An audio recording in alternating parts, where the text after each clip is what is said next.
I'm Rick, and I want to show you a spear gun I made around 2018. I named it Best Day. I built this spear gun for a trip to Darwin. In Darwin Harbour, the fish are big, but the visibility is often very poor and you're working in current, so the conditions are quite difficult. You see, point, shoot in about that length of time. I wanted a gun that had a fair bit of grunt, but was highly manoeuvrable and not too hard to swim with. Long distance accuracy is always desirable, but in this case, it's not going to be essential.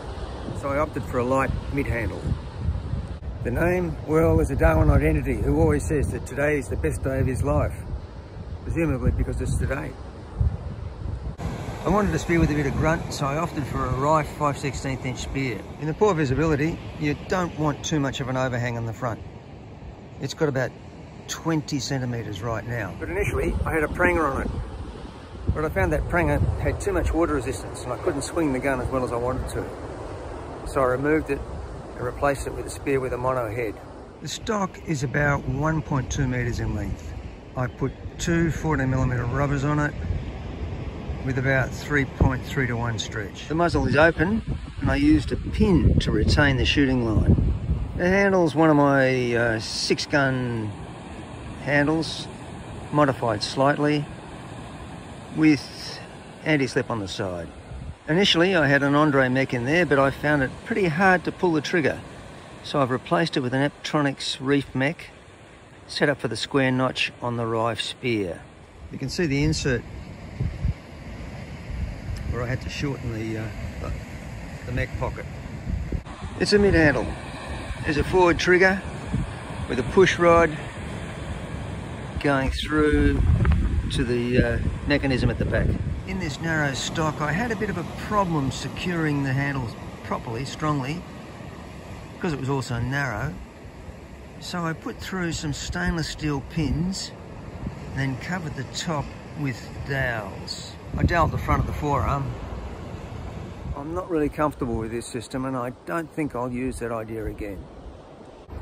In that dirty water, if you used a breakaway rig, there's a very good chance you'd never ever see your spear again. So I went for a tethering rig. The tethering rig's tied to a lanyard at the back. Bungee and shooting line.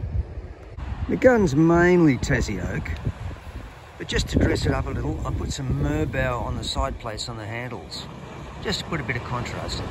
I can't remember whether I glued it with epoxy or with polyurethane, but I sort of have a feeling I might have done it with polyurethane. Stock's made from 2 lambs of Tasmanian Oak, purchased from Bunnings, and underneath the anti-slip on the butt plate is 2, maybe 3 dowels holding it to the stock and securing the joint. If memory serves me correctly, I sealed it with epoxy and then covered that with a few coats of 2-pot polyurethane floor varnish. So how does it perform? Well, it just sinks. It's slightly heavy and slightly nose heavy. In the water it's manoeuvrable. Maybe not as manoeuvrable as a smaller gun, but it's still pretty good. With mid-handles like this, you need to put your left hand on the back when you shoot to brace it. If you do that, it shoots flat. Maybe with a slight movement to the right, just a little bit. I only got to take it to Darwin the once. I was going to go back several times, but COVID's got in the way. And I did manage to get in one shot. I've taken it out with me on the tuna once, but I didn't see any tuna when I had it in the water, so I couldn't find out how well it shot at them. If anybody else has got a spot in a boat sometime, well, you know where to look. So what do I think of it? Well, it's not the prettiest gun I've ever made, but I think it's fit for purpose. But it just hasn't had quite enough shots for me to really know how well it really does perform in the long term.